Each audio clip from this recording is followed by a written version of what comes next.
It is day 2 of 4 straight days of Samsung TV first looks, and today's featured TV is the Samsung QN90D, the new flagship 4K Neo QLED for 2024.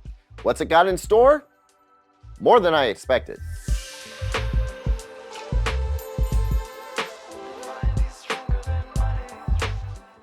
Welcome back, everyone. I'm Caleb Dennison, and I just got back from a visit with Samsung in New Jersey, where I was given some time to spend in 4 different rooms, each with a different TV from Samsung's 2024 lineup.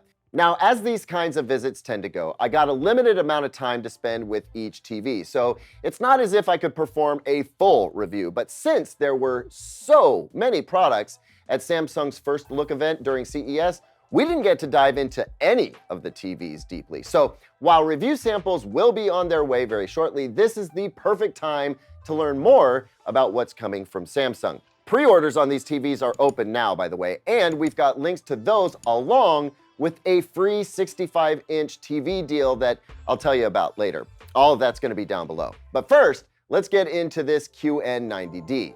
I gotta tell you, it seems like ages ago that I reviewed the QN90C, last year's 4K flagship. It's been long enough since I enjoyed it that I decided to revisit my own review for a little bit of context. Feel free to do that too if you like, after this video is done. We'll link to it at the end of the video, but to save you some time, here were the key takeaways for the QN90C, the TV that this new QN90D replaces. The QN90C was amazing.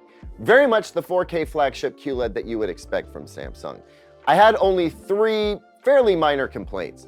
I felt like the backlight system was a little bit sluggish. It did a great job of minimizing halo and blooming and providing deep, inky blacks in contrast to very bright, punchy highlights. But I could see the backlight adjustments at times, and that just seemed odd.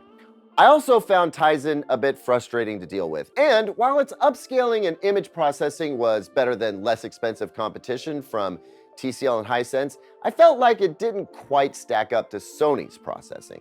Now, the reason I just did that little review refresher is because the takeaway for the QN90D is that it keeps everything that was great about the QN90C and fixes those 3 things I just mentioned. The backlight appears speedier, the upscaling and processing have definitely gone up a notch, and I think it's gonna give Sony a better run for its money. And as for Tizen, well, the jury is still out on that one. I didn't really have a ton of time to dig into Samsung's new user interface outside of accessing the menu to make adjustments while measuring the TV. Yes, I did measure it, and I'm getting to the Nit Nerds numbers in just a moment. What I can tell you is that along with the fresher look, the new Tizen OS supports a more advanced health app, a bunch of new SmartThings implementations, and a new Knox security chip, which finally makes this smart TV about as secure as your phone, which again is more important than ever. I suppose that's in no small part because more personal and financial data than ever might end up getting connected to this TV. As for the processor, it's not quite as advanced as the new NQ4 AI Gen 3 processor found in the more expensive QN90D 8K TV, but this one gets the NQ4 AI Gen 2 processor, which I'd expect since it's not Samsung's most fanciest TV. That Gen 2 processor is no slouch though, because I went straight into some challengingly messy content that I've watched recently on YouTube to see how it cleaned things up, and I saw it doing a pretty marvelous job. Less banding, less macro blocking, less noise, better detail.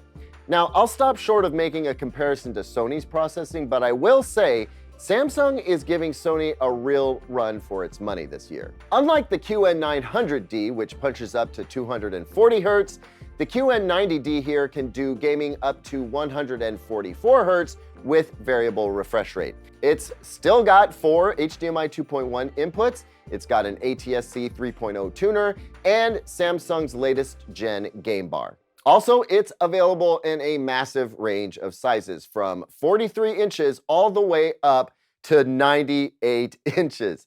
A 98-inch QN90D? I mean, as smart TVs go, the QN90D has got just about everything a smart TV could have. More than most, actually.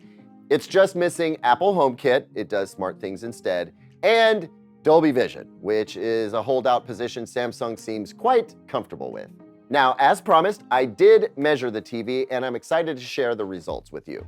Check it out. This is the QN90D in filmmaker mode for SDR. So we expect to see great accuracy here, and we do.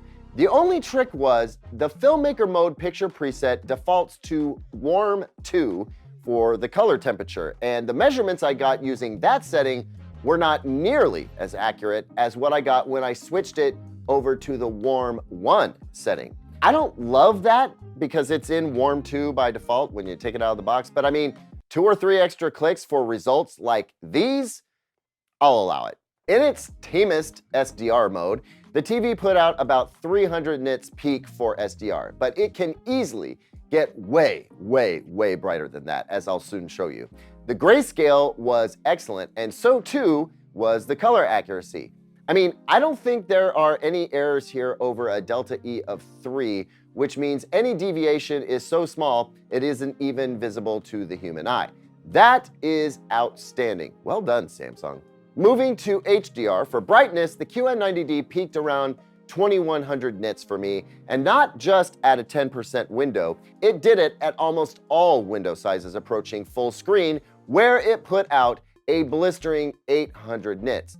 The QN90D is definitely a sufficiently bright TV to be sure, and surprisingly is just about as bright as the 8K QN900D. The grayscale in HDR was good, not perfect, but very good. It's typical to see brighter shades losing a bit of accuracy, but this reading here, the EOTF in HDR, I don't recall it tracking high when I tested it, but here it is on paper, so we'll want to check that again when this TV is in for review. I know the QN900D tracked this perfectly for HDR as the creator intended it to be seen. This here suggests the TV would over-brighten things just a bit, which is something that Samsung's TVs did early on, but then that was fixed last year. So I'll give Samsung the benefit of the doubt for now, given last year's performance and what I saw on the 8K TV and one other TV that I haven't told you about yet. That one comes out tomorrow and you will not want to miss it. Can I get a like and subscribe? Thank you very much. You won't regret it. In the end, the QN90D is going to be a class-leading TV. It may also be class-leading in terms of price, though. This premium Samsung TV will come with a premium price tag. In fact, at the time this airs, that price will already have been announced. Still, as I teased at the beginning of this video, Samsung is running a promotion wherein if you buy the QN90D, you'll get a free 65-inch TV, which, I mean, if you were looking for another TV for your spare room or garage or bonus room or what have you, that could be a compelling offer. We've got links to that deal down below if you want to check out the details. Now, I realize this is the first flagship QLED TV that we've taken a serious look at, but the QN90D kind of sets the bar regardless. Now it's time to see how the competition stacks up. Some tells me Samsung is going to hold its own, but we'll see, and that is half the fun. So what do you guys think about the QN90D so far? Let me know in the comments. Please slap this video with a like if you enjoyed it. Definitely subscribe so you don't miss all the TV videos coming up. I'm traveling non-stop getting early looks at these things, and you don't want to miss out. I'll see you on the next one. You're either going to love it or hate me. And until then, here's 2 other videos I think you might like.